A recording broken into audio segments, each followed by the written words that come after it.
and you guys are good to go. Okay, thank you. Tonight's virtual debate is between Mayor William Manger Jr. and Trustee Edward Simioni. Welcome, Mayor and Trustee Simioni. Thank I'm you. Kathy. I'm a I'm Kathy Kenny. I'm a member of the League of Women Voters from Shelter Island, and I'll serve as moderator for this evening's debate. Joining me off camera this evening is Arlene Herkemeyer, who's our publicity chairperson. Ellen Goldstein will serve as my backup if I get hit by a bus. And Mary Pelicane, who's the League of Women Voters debate coordinator for Southampton. On camera besides me is Eileen Mercer, who will serve as a timekeeper. So kind of keep an eye on her um, as you answer questions, if you would. The rules of the debate are the same as they were for the trustee candidates. Namely, each candidate will have 2 minutes for an opening statement and 1 minute for a closing statement. Each candidate will have up to 2 minutes to respond to each question. In addition, each candidate will have the opportunity for one minute rebuttal to any of his opponent's responses. I think I perhaps didn't make that clear last time. You don't get 1 minute for each question. You get one minute rebuttal over the course of all of the questions. Okay? Over all of the questions. Oh, all the not just, yeah, okay. Okay. To begin, the candidates will speak in alphabetical order. We'll then alternate each question in rotation so that the person who went first last time will then go second the next time.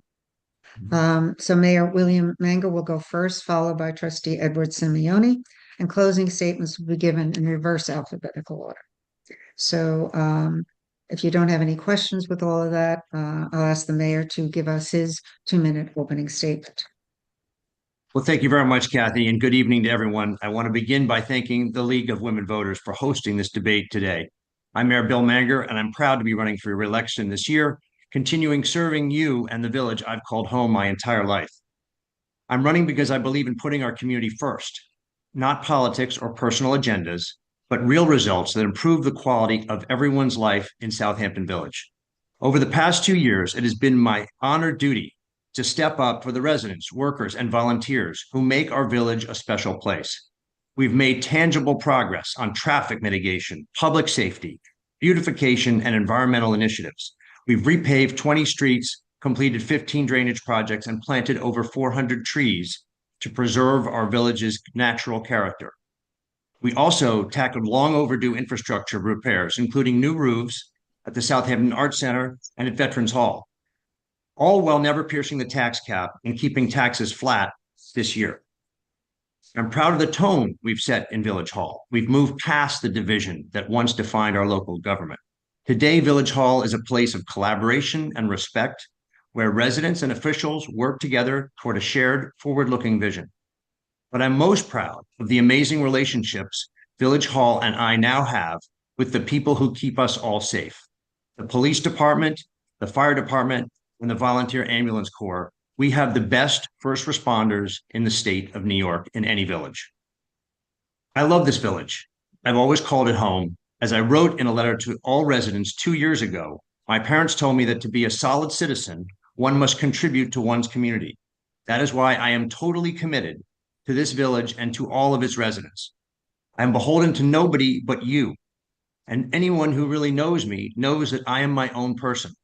I'm proud of what we've accomplished thus far, but I know that there's more to do. I have the focus and energy to deliver for you. And so I'm asking for 2 more years. I look forward to our discussion tonight. Thank you. Trustee Simioni?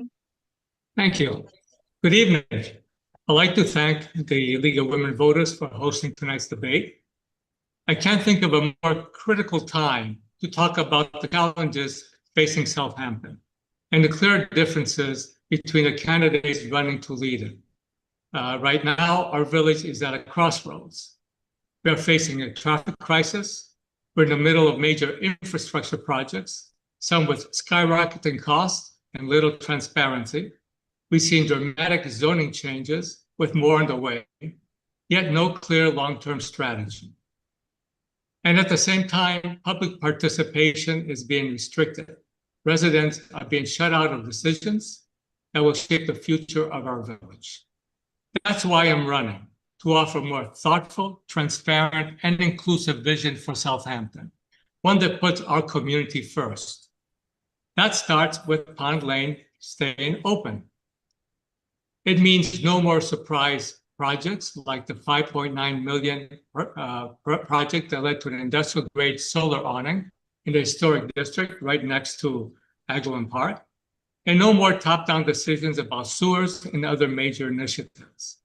The public should lead the process, not be left reacting to it. When it comes to traffic and safety, we need real, comprehensive solutions, not band-aids. We'll strengthen what's working and fix what isn't. Above all, I will listen, because our government should serve you, not the other way around. The campaign is about restoring balance to the board and giving your voice back.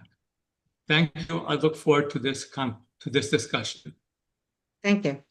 The first question, Mayor Manger, is to you.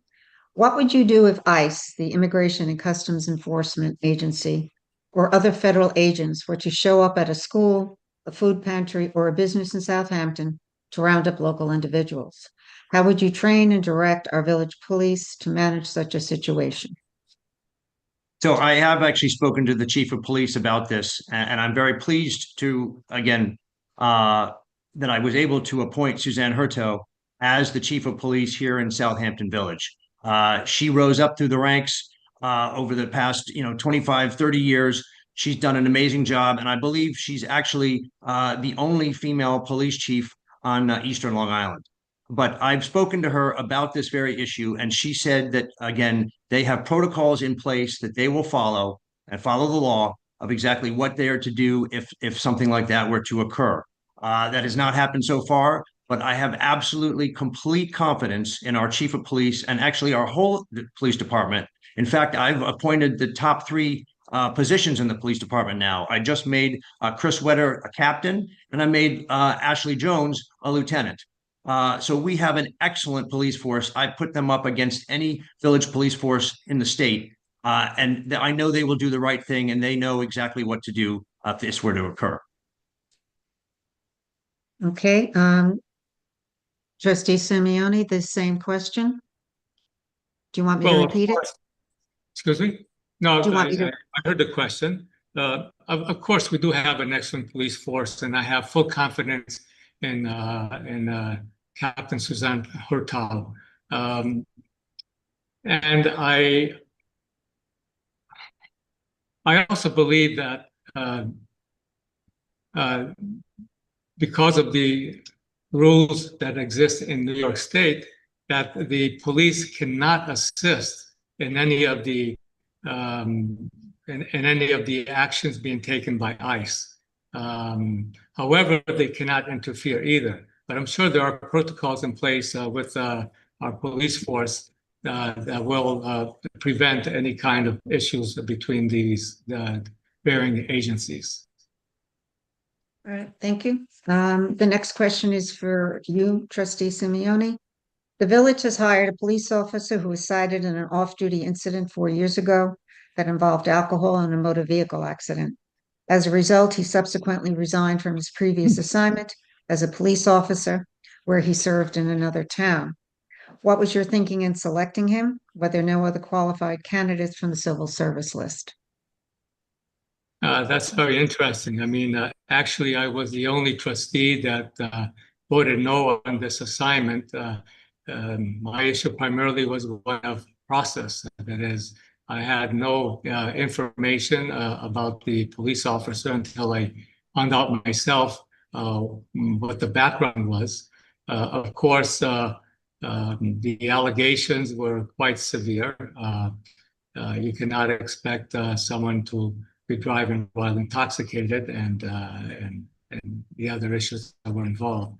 However, I understand that the police officer is now on probation, and I truly hope that he passes his probation and he actually becomes an effective officer in our police force. However, I stand firm on the fact that having a choice at the time, I would have preferred selecting an officer that did not have that kind of background that kind of background that this police officer had. So you did not know this history at the time when you approved the selection, is that correct? Do I I did understand? not approve. Well, you did not approve. Okay. Thank you. Mayor Mango, same question. Yes, thank you very much. Trustee Simioni had an opportunity to speak to the police chief prior to the meeting when we discussed hiring this police officer.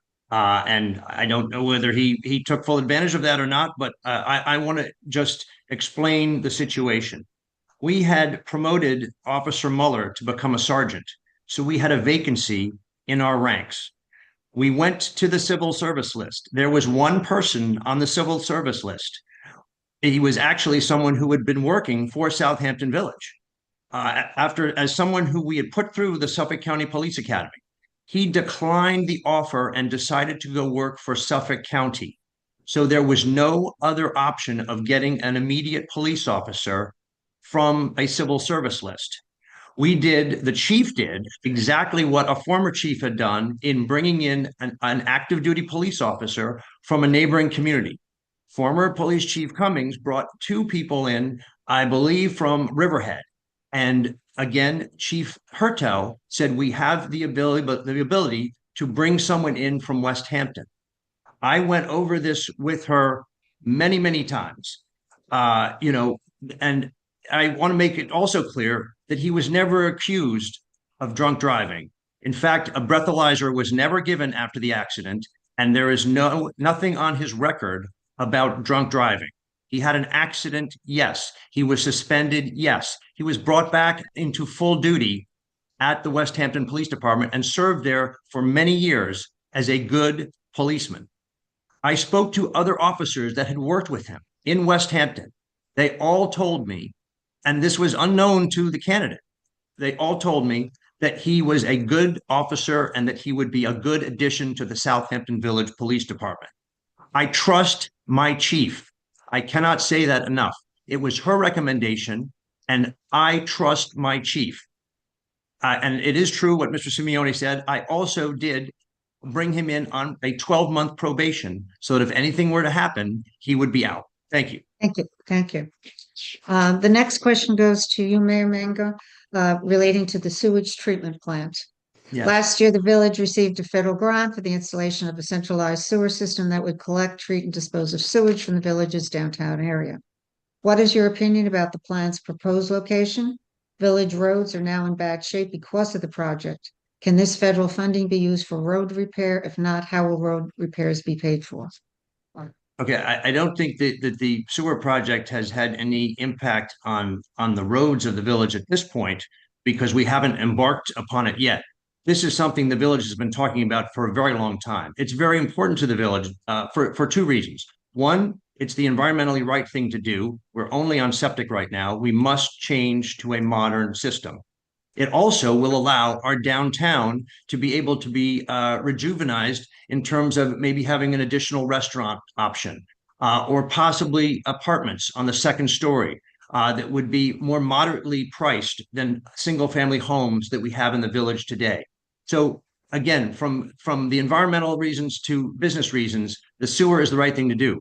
The village did the right thing in putting together a very excellent committee to look at this proposed sewer system.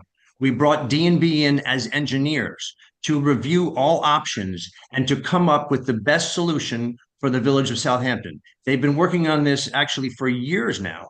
We finally do have a map and plan for the central business district. The biggest hurdle that we still need to get over is locating the sewage treatment plant. No location has been identified yet. Because the previous mayor had identified a location up north of the village, and many of the residents there turned out to say, we don't want this in our backyard. So we are continuing to look for the right option. We do need 3 acres. It's not an easy place to find, but previously on Friday, I stated that we actually have entered into discussions with the SUNY campus at Southampton College to talk about possibly having a joint sewage treatment plant at that site that would take care of additional housing that the governor wants to have there, workforce housing, as well as a hospital located at that site. And if there was the possibility to build a sewage treatment plant there, and then again pump the effluents from the central business district to that location, that is one possible answer. Thank you. Trustee Simioni, same question. Well, we've been talking about a centralized sewer district sewage treatment plant for about 20 years. And back in 2014, I believe, we had a project that was turned down. And Mayor Manger, as a trustee and as a mayor, it's been 3 years now that we're still trying to put together a centralized sewer system, and we don't seem to be going anywhere with that.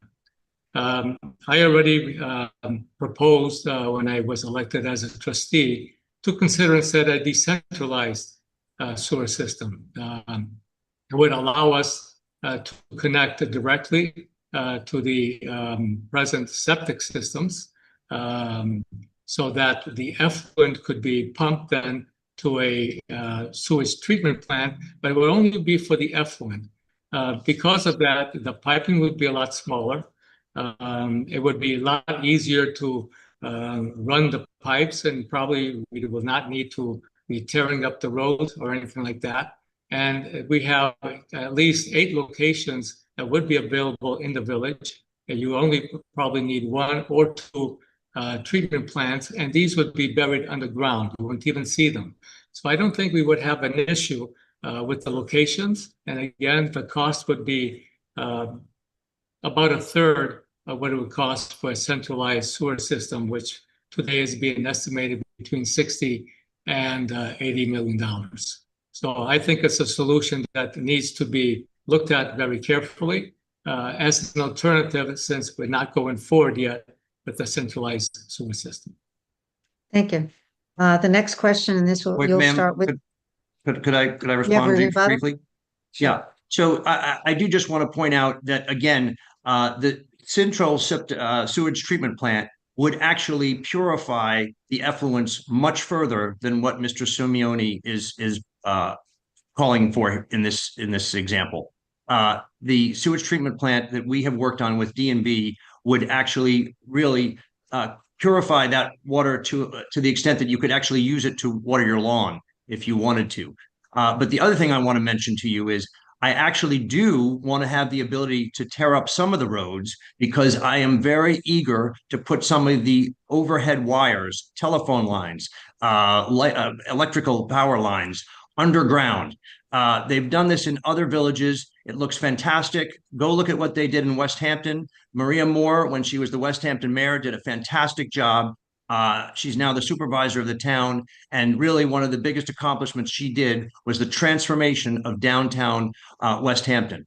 So again, it can be done. I would like to put in sewage lines with burying the overhead wires and pumping it out of the village. Thank you. Thank you. The next question has to do with traffic. Trustee Simioni would start. Southampton Town Highway Superintendent Charlie McCardle has called the County Road 39 traffic experiment to expedite the exit of trade parade cars and trucks out of the area a success. How are Southampton Village roads, including Hill Street, impacted? Would you support continuation of this experiment? What ideas do you have about easing the traffic flow in the village? Well, first of all, getting the traffic moving on County Road 39 is essential in order to alleviate the traffic on the streets of the village of Southampton. If the traffic is moving, people will not have to detour through our streets and to try to get onto Hill Street. But the issue we're having right now, while the traffic is not moving expeditiously in County Road 39, is our motorists trying to find other ways to expedite their way outside of Southampton. So it's very important that at that point that we enforce our traffic rules on certain streets, in particular on Somerset, Corrigan, and Bishops for right-hand turns. If we enforce that, and people know we're enforcing it and going to give tickets if they make a right-hand turn on Hill Street, they will stop using those streets. Same thing goes for the other side on Lee Avenue, Ox Pasture and whatnot, for the left-hand turns, and that has to be enforced. Already, I think we've seen some results by enforcing that the less cars are already going through those streets. Further, we should also try to make it more difficult for motorists who are even speeding on the streets, by making sure we have enforcement for that as well. People must know that you cannot speed and you cannot go through the village of Southampton just to avoid County Road 39. I am very happy about that experiment. I hope that they find a way in order to make it permanent. And even on Hill Street, probably the lights should be turned off at a certain point at certain intersections in order to make sure that the flow moves as fast as possible. The other problem, of course, is that not having enough workforce housing in the village, we have too many people coming from outside. Thank you.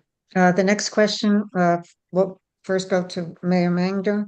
It has to do with the Yes. solar awning. No, well, do I get to answer on the traffic though?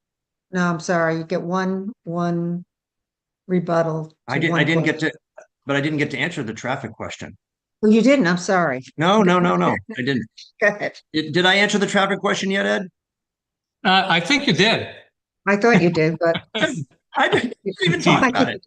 You've No, had too many debates. It was silent reply. Traffic Yes. is a perennial problem here on the South Fork and specifically in Southampton Village, because we are at the junction where it narrows down to only two routes over the Shinnecock Canal, either up at County Road 39 into 27 or the Old Montauk Highway. I have a great relationship with Charlie McCardle, and he kept me informed about this after it was going on. And the first day, I would say, was actually quite difficult because people weren't used to it, and it caused a lot of chaos. But as the week progressed and people understood what was going on, the traffic really did ease up, and it was amazing the volume that we were able to pass through again this part of Eastern Long Island without as much difficulty. So I did call Charlie McCardle and my Chief Hurto again into my office after the experiment, after the trial period, and we had an after action report discussion. We all agreed that it is worth pursuing this next year when we can put it into the budget. So again, we want to work with Ed Romaine, the Suffolk County Executive, because it is a county road. It's County Road 39. I do have a good relationship with Ed Romaine. I've known him for over 20 years. He had me on his transition team when he became county executive. And again, I've spoken to him on more than several occasions actually now about traffic. I mean, he's even getting to know some of the village streets. He knows McGee Street. He knows, anyway, we've talked about, again, what we can do to help County Road 39. If there's even an option for another limited access highway north of the village that might be able to take some of the traffic away from County Road 39, specifically on the PSEG right-of-way where the high tension wires are, under that would be a possibility for additional roadway. But again, we want to work with everybody because this is not just a village issue. This is a county, town, village. It's a regional issue. Thank you. The next question goes to Mayor Manger. It has to do with the solar awning in the historic district. Residents have raised concerns about the appearance and aesthetics of a highly visible solar awning recently installed in the historic district in Job's Lane parking lot next to Agawam Park. How was the site selected? And well, this question I'm going to have to change a bit, but how was the site selected? And do you support that decision? So let's go back to how this all started. This all started actually under my predecessor in 2022 when the village entered into the New York State Climate Smart Communities Pledge. It actually took the Climate Smart Communities Pledge. 3 of the 10 items that needed to be fulfilled in that Climate Smart Communities Pledge are, and I'm going to read them, build a climate smart community, decrease energy use, and shift to clean, renewable energy. Again, we worked with then trustee Aresta to bring in Johnson Controls, a renowned firm that is doing this in other locations across Long Island and across other northeastern states. And they put together a plan so that we could realize a 718 kilowatt generation from solar power. And they came up with that number based on our buildings and our usage. And they determined that if we were able to achieve that, we would actually save over 60% in our PSEG electrical bills. Right now, the police station has been hooked up. The Department of Public Works has been hooked up. And I just heard from our superintendent, Steve Phillips, at the DPW barn, that the meter is actually spinning in reverse because it is actually generating more electricity than we are using. We put up solar arrays next to Lola Prentice Park, behind the Windmill Lane ambulance barn, and nobody said anything about that. It's the same, actually, exact design almost as what then was used in the Jobs Lane parking lot. And remember, it's a parking lot. The reason why we ended up there was because they first proposed to put it in the West Main parking lot, which would necessitate removing trees. I heard trustee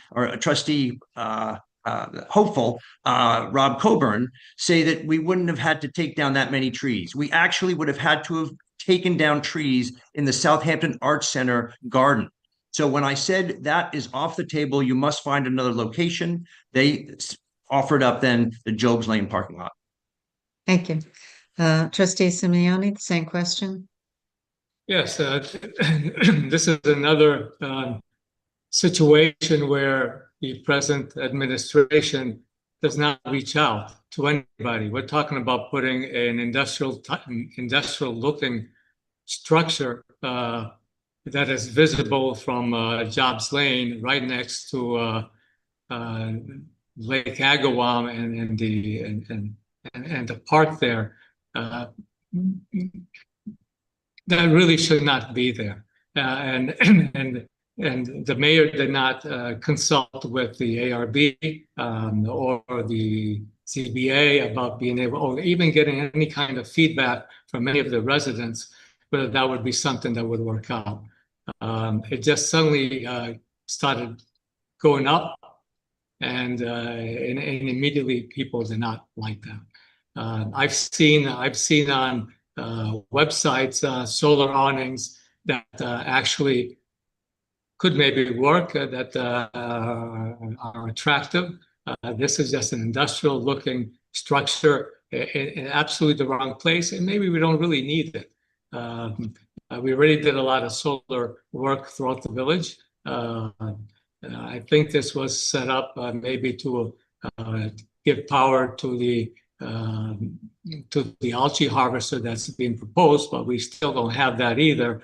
And who knows whether we'll even get it at this point, since we don't have funding for it. But at this point, I think only one of two things can happen: either, depending on the cost, so we remove it, or we try to beautify it by painting it or doing something to make it fit into the environment better. Thank you. The next question. Could I have a quick rebuttal to that one? No, I'm sorry. You're out of No more rebuttals. Okay. You're out of Okay. Sorry. The next question will go to Trustee Simioni first. Docks and bulkheads. For some time, the village has banned the use of CCA treated wood, chromated copper arsenate for docks and bulkheads, because it was thought to be bad for the environment. Recently, there has been a discussion about lifting this ban. What is your position on this? And this is for Trustee Simioni. Okay, treated wood for docks and bulkheads. Yeah, in other words, do you want me to repeat the question? No, I heard the question. Okay. I mean, in order, I think I would consider maintaining the ban if it's going to influence the environment.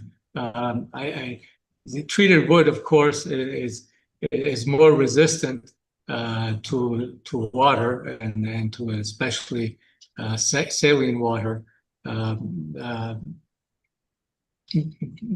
But it has been shown that the bulkheads could create an issue on the environment, and I would be favorable to maintain that. Thank you. Mayor Manga? Yeah, this is an area I have to admit I do not know much about the CCA treated wood issue. I would probably want to study it some more. But again, we are definitely trying to promote the safest, greenest environment in Southampton Village. And certainly we would take that into consideration before we were to again allow the ZBA to issue approvals for bulkheads or docks. If it's actually in a body of water, that is actually also controlled by the town trustees. And so we would also want to be working with the town trustees to understand what their position is on this issue, because again, because of the Dongan patent from the 1600s, they have some control over the bodies of water that are in and around the village of Southampton. And so we would work with them on again, the use of this type of wood for docks or bulkheads. Thank you. The next question has to do with Lake Agawam. This goes to the mayor first. What is happening with the cleanup of Lake Agawam? What is the status of the algae harvesters slated for the Lake Agawam project? And are you pleased with the current progress? Yes, well, the progress is moving forward. It's slow, but we're getting there. It's been quite an uphill battle to move forward with some of these solutions to the water quality of Lake Agawam. I am pleased to say that actually the draft agenda that went out an hour ago has on it the resolution for me to sign a contract with Isotech for the permeable reactive barrier that is going to be placed at the northern end of Lake Agawam to prevent the effluents from the business and the restaurants there, specifically in the Job's Lane vicinity, from leaching into Lake Agawam underground. So that I will sign again with the board's approval on Thursday, so that we can move forward with that. In terms of the algae harvester, the village worked for years on this. Especially under the former mayor, especially to secure 2 grants, one from the town of Southampton for $5 million and one from the federal government for $5 million. We are working to put contracts in place so that we are, again, guaranteed that if we embark upon this, we will get to be reimbursed by these grants. I have signed no agreement yet, and I will not sign any agreement until we have contracts in place. We have an excellent attorney in Eileen Powers. She is an expert on contracts, and she is working very diligently, not only with the EPA, but with the CPF, the Community Preservation Fund, for the $5 million from the town. So again, we had to get over hurdles with the DEC and EPA. Those were achieved. We had to get a vote by the entire township of Southampton to exchange property on the west side of Lake Agawam, so that on the east side in Dozier Park, we could place the algae harvesters. And so that has all been done. Now we just need to finish and sign the contracts. Thank you. Trustee Simioni? Well, of course, the health of Lake Agawam is dependent on the effluents that go into Lake Agawam, and the sewer would be number one. By having a sewer in the downtown district, you probably eliminate about 40% of the effluents that go into Lake Agawam. The permeable reactive barrier is an important project as well that will definitely help in stopping effluents from going into the Lake Agawam. As far as the algae harvester, bear in mind that all that is going to do is not going to really clean up the Lake Agawam. It's just going to remove the algae on the surface. It will help, but it's not a solution. And if we don't have the grants in place, I don't think we definitely should not be advancing these funds. We're talking about $10 million. So before we do anything of that nature, I think we should be assured that we have grants in hand, guaranteed, before going forward.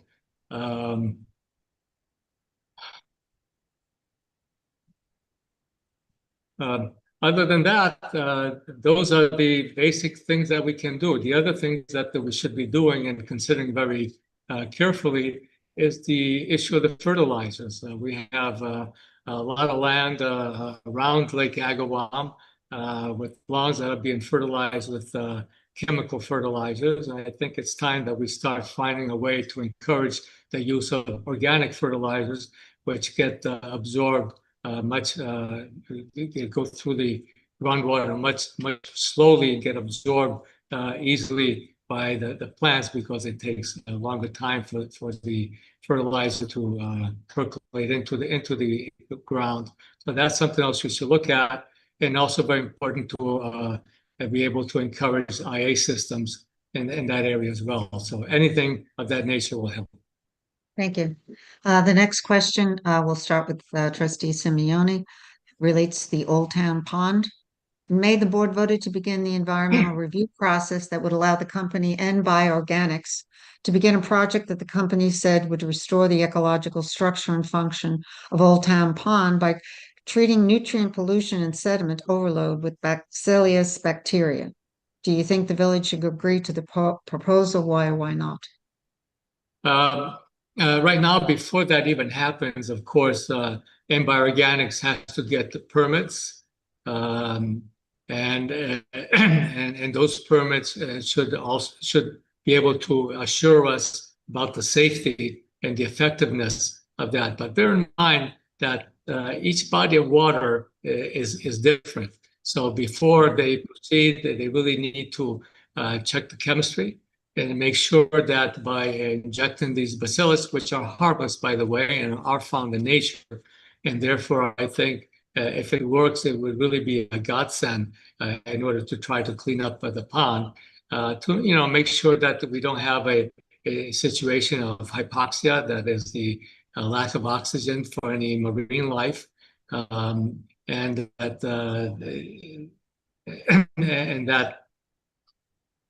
that it is truly safe. So I think it's an idea that definitely needs to be pursued. It definitely would help. Well, I like to see how it actually works, but we have to make sure that it's safe before we proceed. Okay. Mayor Manger? Yeah, I think on this question, I agree with trustee Simioni. The board did vote unanimously to go ahead with the SheiKra for this proposal. But again, it's a proposal. No contract has been signed. This is not a done deal. We just wanted to go forward, understanding the science. And we have also made it very clear to them that we want them to go out and get the DEC permit on their own. We will not finance them to go get a DEC permit. So the company is doing that on their own. I'm waiting for them to come back with those results. And again, after further analysis and again, discussion with those that live in the area and those on the board, as well as others in the village that obviously are interested, concerned citizens about our environment, have everyone come in and discuss this and figure out whether this is a solution for cleaning up or helping to clean up Old Town Pond. Thank you for the question. Thank you. The next question, we'll start with Mayor Manger. It has to do with the historic district expansion. Last fall, the village received a New York State grant to study expansion of the historic district in the northwest and southern portions of the village. Some homeowners in those areas opposed the expansion because it would increase scrutiny of any building plans and might impose limits on what they can do to expand or renovate their homes. What is your opinion about expansion of the historic district? Right. Well, again, I think as Trustee Stevenson said earlier, this was something that came out of the master plan revision, that it was something that the village should take a look at. And so, again, the ARB went out and was able to secure a state grant in the amount of $40,000 to do an inventory, take an inventory to understand exactly what's out there. What, you can't make a decision without the proper information. So this was to go out and actually take an inventory, take stock of what we have in different parts of the village. Again, it was unanimously voted upon by the entire board, including Trustee Simioni, that we should go forward with this grant. So they're now doing the analysis. We won't hear probably until the fall what the results of that are. But I've made it very clear, and I said to Joe Shaw the other night that I don't always take his advice, but I think in this case I would take his advice, and I think I would like to change the law so that the Board of Trustees has the authority in granting expansions of a historic district of an area of the village. Right now, it rests with the ARB. It's the Architectural Review Board and Historic Preservation, but the village has the right by a public hearing and a vote to take that authority from the ARB and make that decision ourselves. I've spoken to the chairman of the ARB, HP, and Mark McIntyre. He agrees that he's fine with the village board taking that authority. And so I would like to do that. And then I would like to hear from the public, those that live in these areas and these proposed district expansion areas, to see what they think. If there are some in an area that think it might be of benefit to them and they would like that, then we can move forward with it. If there's a resounding call for no expansion of the historic district, and I've heard that from a few people when I've been going door to door throughout different parts of the village, they would be concerned about that. And so we will listen to them, and then we don't have to do that. But that's what I'd like to say on that topic. Thank you. Thank you. Trustee Simioni? I think you have to consider, first of all, that the ARB, and I believe the mayor as well, the $40,000 grant study is not the first study. There's actually a very large study that was done a couple of years ago that shows that the intention really was to identify 4 different areas that should be expanded according to the ARB and the mayor. And not only that, but 3 years ago, the code for the historic district was also amended substantially, was completely revised. When it first passed in 1986, the only reason that it actually passed, that the residents accepted it, there was a clause saying that the ARB could only control or could only look into what could be seen from the street. That was revised to 3 years ago, and now the ARB has purview over the whole area, the whole house, the front, the back, the landscaping, anything you want to do in the historic district now must go in front of the ARB. And in addition to that, now we're looking to do an expansion. I think that until recently, when I brought up the subject and started informing people, because nobody knew about it, when we passed that $40,000 grant, I figured, well, let's go ahead with it. We have the grant, no problem. But I said, people really should know about it. They should know what the intentions are, what we're trying to do. I got that information out, and quite frankly, nobody really wants to get involved with the historic district expansion. It means higher costs for insurance, lower property values, and a bigger burden to maintain one's home. Thank you. We have time for one more question. So this will start with Trustee Simioni. Last winter, the village board voted to approve a special permit for the mixed-use development of 71 Hill Street. That includes demolition of the clock tower, 48 units with kitchenettes, 8 workforce housing units designated for first responders, with some commercial use permitted and no public amenities. What is your opinion of the mixed-use special permit approval? Are you concerned about additional traffic congestion on Hill Street? Well, I was the only member on the board that voted against it. Primary reason for voting against it, I felt that in given the special permit, which allows a use that would not be otherwise permitted in that area, that I thought that we should be getting more affordable housing, more workforce housing. We have 8 units of workforce housing and 40 units, 1-bedroom apartments, really, resort type units. And I felt that we should get at least a couple more. As far as the traffic, it probably would be an issue. You're talking about 50 parking spaces, or you're going to have, if it's completely full during the summertime, and you have a lot more traffic going in and out.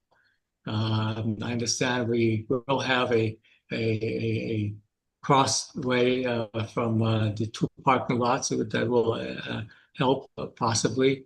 And I think the mayor was also looking to maybe open up the end of a radian way onto Cooper's Farm Road with a right-hand turn only into Windmill Lane.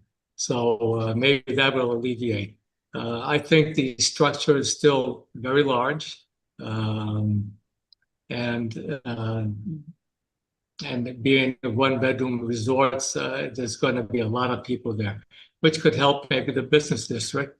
But it's a project I think needed more review and evaluation. Okay, Mayor Manger, same question? Yeah, this was actually a zoning change that was done in 2009 to allow a mixed use there to again encourage workforce housing, something that we desperately need in the village of Southampton. Be that as it may, we actually went forward, and before I was on the board, the previous administration on April 20th of 2021, I have the resolution in front of me, actually approved an even denser development at that location, 46 units with only 4 workforce housing units. When they came in to me, when I became mayor, they said, we would like to try and go forward with this project. I said, you're not going to be able to go forward with the way it is. I want it revised. I made them come down from 46 to 40 units. I made them double the number of workforce housing units from 4 to 8. I insisted that there be cross access to the movie theater to the east. That's something, again, they did not want. I said, well, I'm not making a deal unless you give me the cross access. I insisted upon 57 parking spaces, which is what is required for that development. And as Trustee Simioni rightly said, I'm looking at the option of possibly opening up another exit from Viridian Way to go east onto Cooper's Farm Road to exit at the light at Windmill Lane. That would help get people out of there if actually it is congested. I mean, right now, the inn even has weddings at that location, and that adds obviously a lot of traffic, but I've never seen it come to a point that no one can move anywhere.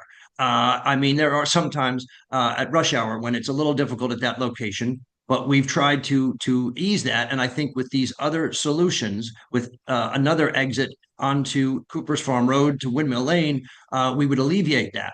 But this project will have its own sewage treatment system, so it will not be adding to the village. And again, the other option was to just let them have commercial stores, which would have created even more traffic than this residential basically unit will provide. Thank you. That ends our Q&A period, and now each candidate will present a 1-minute closing statement, and we'll begin with Trustee Simioni.